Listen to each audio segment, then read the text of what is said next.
Welcome back to Doctrines 1. Again, I'm your teacher, Dr. Benjamin Olson.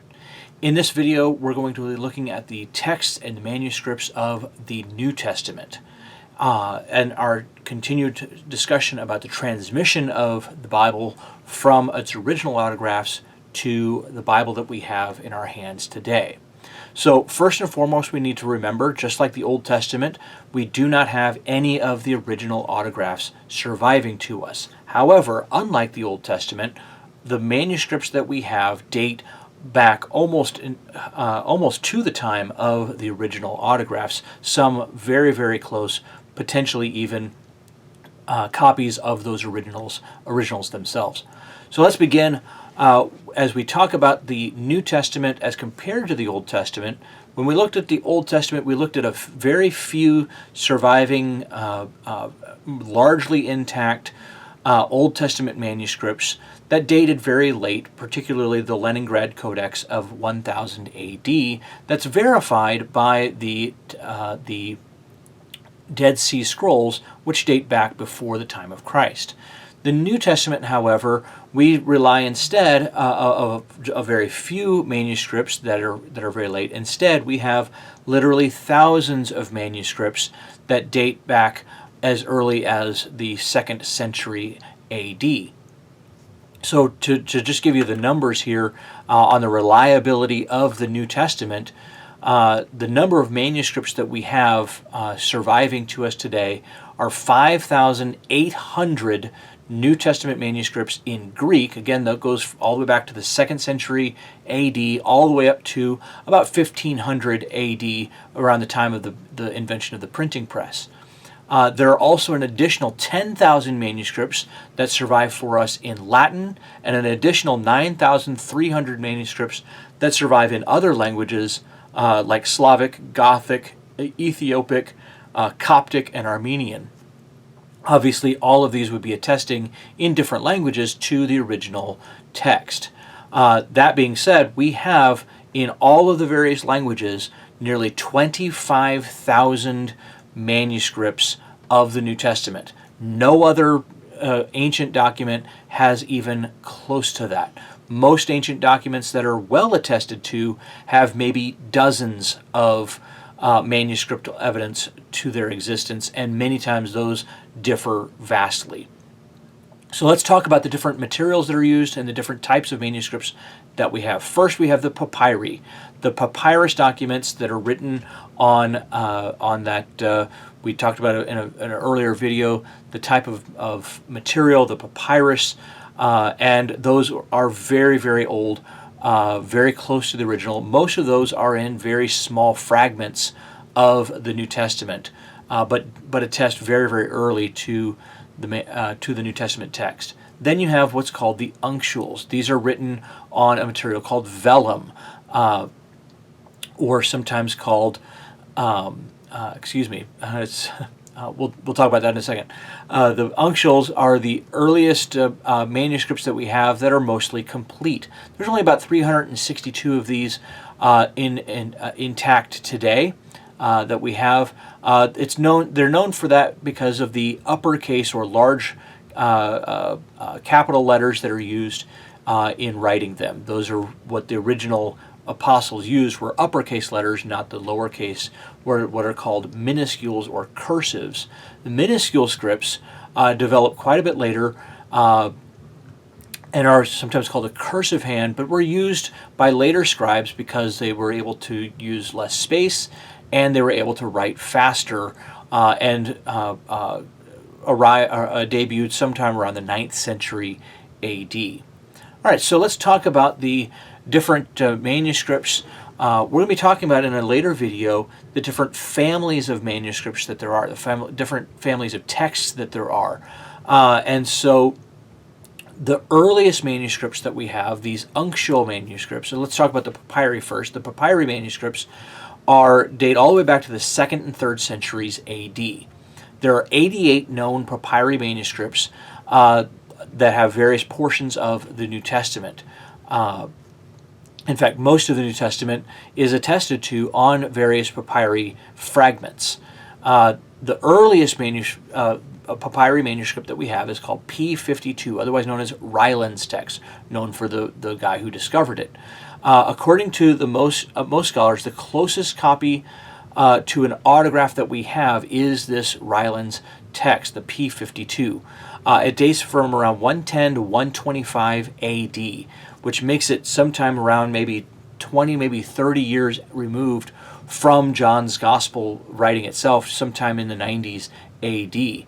It contains a portion of John chapter 18, verses 31 to 34 on the front, and verses 37 to 38 on the back. Obviously, it was written on both sides.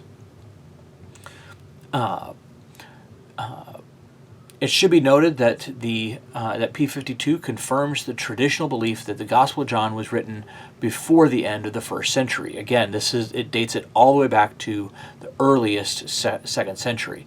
There's several others. P87, for instance, dated to 125 AD, contains a few verses of Philemon. P77, dated to 150, contains a few verses of Matthew 23. P32, dated to 175, contains portions of Titus 1 and Titus 2. P45 dates to around 200 AD, and has almost all of Paul's epistles and the book of Hebrews. P45, which dates to the late 2nd century, contains all or a portion of all four Gospels and the book of Acts. P66, dated to 175 AD, is one of the earliest witnesses to the New Testament that is almost the complete book of the Gospel of John. That's almost complete as the book of Gospel of John, 175. Again, only about 75 years after its original writing. P72 comes to us from about the 3rd century and is the earliest known copies that we have of Jude and 1st and 2nd Peter. And then P75 contains large portions of Luke 3 through John 15. And again, there's lots of other papyri that we have. The uncial manuscripts, written on vellum or parchment, date from the 4th century to the 9th century AD. So about 500-year period there. According to some scholars, the most important manuscripts of the New Testament are these great uncial codices that date from the 4th century and following. However, there are only about 5 that you really need to be aware of, and 2 that are of great significance. The 2 here are the Codex Vaticanus, sometimes designated with an uppercase B. This 4th century manuscript is widely acknowledged as being the most important witness to the New Testament text because of its early date and its almost completeness. It only is missing the pastoral epistles and Hebrews 15 through Revelation. So all of the Gospels, most of Paul's epistles, and the like. This manuscript was located in the Vatican Library as early as 1481. But because of the dubious origins, the Catholic Church did not make its contents available until about 1889. And so the Codex Vaticanus is sometimes thought to be the kind of the Dead Sea Scroll of the New Testament. Codex Sinaiticus is another very important witness to the New Testament because of its age and completeness. In fact, Codex Sinaiticus is a complete copy of the New Testament, only missing a couple of verses in Mark and a few verses in John, which we'll talk about in a later video.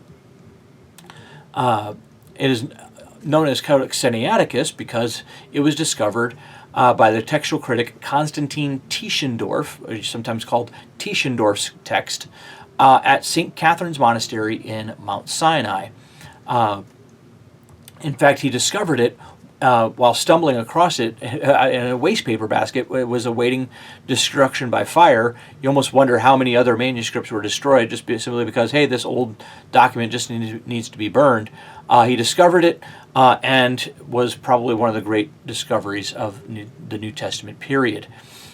These 2 texts, Vaticanus and Sinaiticus, represent the basis of most modern eclectic Greek texts that your modern translations are derived from. There's several others: Codex Alexandrinus, Codex Ephraemae Rescriptus, there's a good one for you there, and Codex Bezae, known by their monikers uppercase A, uppercase C, and uppercase D. So those are the five important ones there. Of these five very important manuscripts, only one, Codex Bezae, was available to the translators of the 1611 King James Version. So revised versions today mostly are based on these uncial manuscripts. Again, in a later video, we'll talk about the difference between these manuscripts, sometimes collectively known as the Alexandrian text type or Alexandrian family of manuscripts, as compared to the majority text or the what's called sometimes the Byzantine text.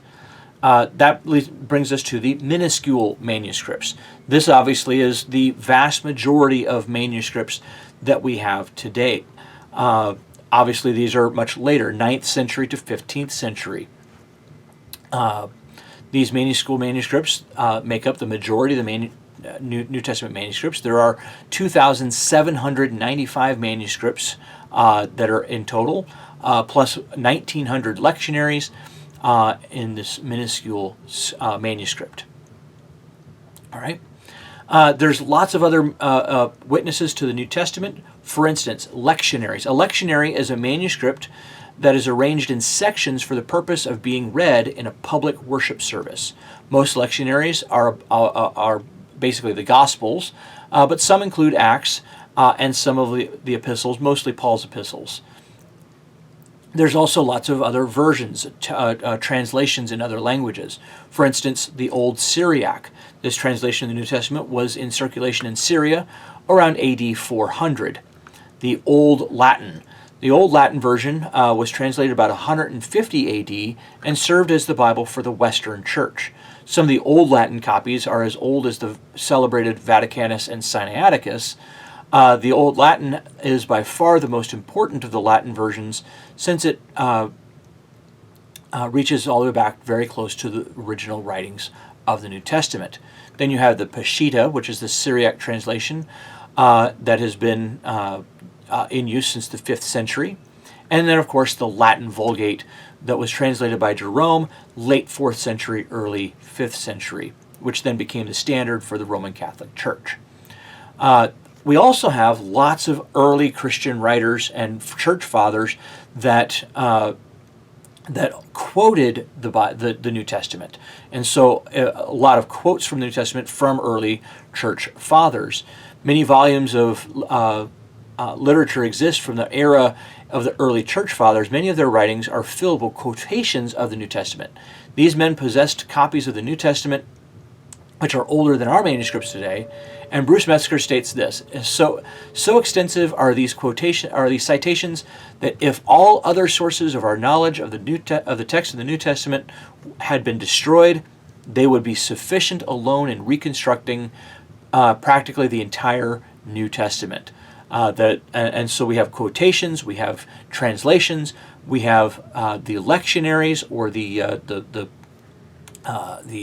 parts of the New Testament that were read in churches, and we have many manuscripts, thousands of manuscripts at our disposal.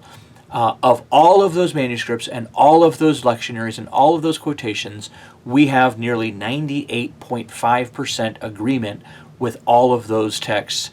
Again, the New Testament is the most witnessed to ancient document in all of Earth's history. And so we can definitely trust the manuscripts, or the text that we have in front of us. In our next video, we're going to be looking at textual criticism and the difference between the Alexandrian text and the Byzantine, or sometimes called the majority text.